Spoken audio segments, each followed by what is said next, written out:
guys, welcome back to Davis Drives on YouTube. Davis Auto Sales and a little bit of Davis Off-Road fun today. So we put out a little teaser just because we were excited about what's in that crate. We should have not let that be seen right there, but if you guys follow us or any of our personal stuff, my dad was one of the first people to have the ZZ572 motor about 20 years ago now. Unfortunately, he didn't debut it for many years because he tore the whole car apart, decided to make it as perfect as the motor. But it sat on a crate just like this for a long time, and we embellished that it was pretty cool to have. So when they released the 632 about 2 years ago, I said, yep, no doubt about it, I gotta have one, probably gotta have two, maybe I need three, and put in an order for it. And just like Corvettes and Broncos and F450s and Lamborghinis and Ferraris, everything nowadays you just get on a waiting list, and I'm not the lucky one to end up with a whole lot of stuff off that waiting list. But we even tried the Jegs route, and a good friend of mine tried that route too, because obviously Jegs is far bigger. They might say they want 100. Maybe we'll get it that way first. That didn't work either. So, lo and behold, we reached out to the Chevrolet dealer that we've been dealing with for 40 plus years and said, hey, how about our motors? And he's like, it's a good chance we're going to have one any day. And any day became, not today, but a couple days ago. So right after I put my order in, of course, a lot of close friends and a lot of close customers called and said, hey, what do you know about this? What do you know about this? Can you get it? We know you got more pull. And I said, look, I got plenty on order. We'll figure it out. Selfish me would have liked to put it in something. My dad wouldn't have even let it come here. He would have took it on the rollback home and hid it from my mom. Not to have anything to put it in, but just to look at it, put his feet on it. But anyway, long story short, motor arrived. I reached out to one of my good friends for a very long time that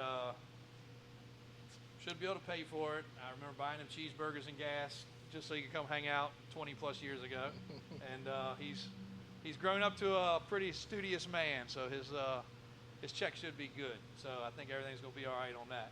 And he's got a pretty interesting project to put it in. But without introductions, Mr. Grayson Kirby. Many of you guys know. What's up, guys? And have followed. He's not real good on TV, even though he's been on national TV. But he's educated, mostly special educated. But the short bus dropped him off a few minutes ago, and he wanted to see his. Matter of fact, that little things on top, I think, were his little things he wore on his head. Yeah, I wore those when I rode the bus here, and I used them to put them there and make sure nobody messed it up. But I'm supposed to be farming right now, making money to help pay for my toys and stuff like that. But this guy here, he's like, well, we need to get on TV and talk about this thing a little bit. I said, all right, I'll take a little break, come on over there and do what we need to do. But yeah, I've been following along with him on this thing and been waiting a long time, and was really excited to see that it actually was to come to fruition.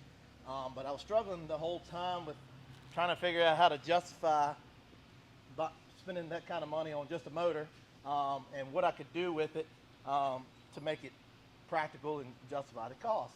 So you're putting it in a farm tractor, right? Yes. So yeah, I said, how tractor. cool would it be to be able to get this motor, put it in a barn find farm truck, work it, whatever we want to do, and then wash it up on a Friday evening, take it down there to the dirt drags, the beanfield races, and put it in the lights, for a little while, and take it on home, put it back to work. So that gave me justification as to why maybe I should buy this thing. So therefore, I said, yeah, I think I need that. So anyhow, this is my first time seeing it. I'm really fired up, and I've just seen pictures, but wow. Whew. Look at that guy. Yeah. So we saw it before he saw it. Underneath of me, I've had it in a boat, but not in a truck. But how cool is it to be able to get something like this out of a crate, 1,000+ horsepower, with warranty, y'all, with warranty, which, as you well know, with my boat situation, warranty is very important right now. So we're hoping that this guy here won't need to use a warranty, but in the event that he does, it's good that he comes with it. But man, I'm really excited about this project, buddy, and can't wait to put it all together and see it all. We'll keep what is going in a secret. A lot of you guys started guessing on TikTok and Facebook and Instagram, and obviously there's no shortage of stuff around here and at the off-road shop and sitting in the backwoods at our little hiding areas of what we could put it in, but it really is going in a farm truck, legitimately, and we hope it fits. Might have to shoehorn her on in there a little bit, but it's a ZZ632, makes 1,004 horsepower, 800 and something foot-pounds of torque, right? Yep. Comes with a standalone computer, which we didn't know when we ordered it. It is in here. This wiring harness, when you get this out of the way, the motor's pretty cool looking, but that is it. A hot wire, a ground, a computer wire, and it plugs into the computer, and that's it. Of course, you're going to want to hook up gauges and some other things, which some of that's wired here, a couple little tabs over there. He's got to decide if he's going analog or going back to the dash, and Daniel will have to make up some fuel lines. Brian will probably have to cut a big hole somewhere to make it stick out the hood or something cool, but between all the creative abilities, I think we're going to make this thing all right, and probably could be sharp enough to hook it to a battery. Might even start it right now, because she's ready to go with a fuel can. This does need 93 octane. 93 yes, octane. At a minimum. So Yeah. not going to be able to get that stuff off the farm there. Yeah. But diesel either. No, it won't run on diesel. But how cool is it, y'all, to be able to, my dear friends, I think of them as brothers. JW, by the way, JW, like that.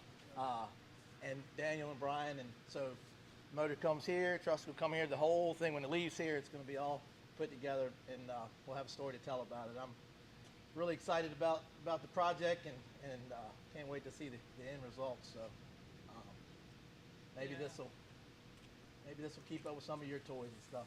Tired of holding your tail. Yeah, well, we shall see. We'll find a bean field somewhere to test so that 632. out. You know what that, right? Yeah. Staging light 632. Gas. Yeah. Yep, hit it. 6 Yep, 3 ready, 2. set, go. Ready, set, go. Yep. Ready, set, go. That's it. Yep. Well, that's it, guys. That is.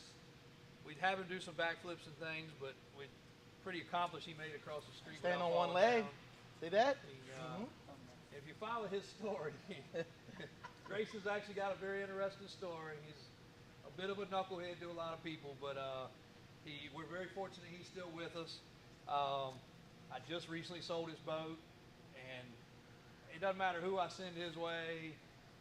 My brothers didn't know him for many years when I hung out with him, because as the kind of guy you couldn't let everybody know you hung out with. And everybody that meets him, he's an addictive personality, but he was very close to going away from here at an early age, and survived it. And that's a whole story for another day that I've been meaning to get him on here about, because spent a lot of time praying for him, and Pull him through. he causes enough turmoil, but he was worth sticking around to try to have a few more years to hang out with him. So we're very, very fortunate on that, and that's the story for another day. But that's my buddy right there. He's bought boats, he's bought trucks, he's bought boats and trucks together, and Now we're buying motors. now we bought a motor together. We got to get that invoice before you leave. Oh, gotcha. We need to square that up a little bit so Mom doesn't say anything, but aside from that, I think we're good. I'll bring the check when it's ready. Okay. All right. Yeah, checks in the mail. Checks in the mail. Checks in the mail. He doesn't even have a mailbox out there where he lives. So. Yeah, that's right. The pigeon, carrier pigeon, and he's got some dogs that move shit around there. There you go. And, Mules. They got mules and a lot of starting fluid for them old raggedy tractors. You like them green ones? You wait right? till you see this barn find. We're gonna put this thing in, oh boy. You like them green tractors, right? Nope, red. Yup. If it ain't red, leave it in the shed. Okay. I Yes, knew there was sir. something like that. Yes, sir. All right, this video is getting a little weird with your hand on me so long. That was supposed to be for a thumbnail, but I got you. yeah, he's Oh man. still got his hand there. So. Let me kiss you on the cheek. No, that's okay. Oh, We're gonna pass okay. on that today too. Yeah. I've carried you home enough times. So thank God he's not as light as he once was. Yeah. He used to be a small fella. I could carry him on my back when he's had too many fun drinks and Healthy. healthy sodas, Yeah. and I drink the water and he drinks the other stuff. So thanks, guys. We really do appreciate it. This is gonna be a fun build, and glad my man's here to see it out. Stay tuned.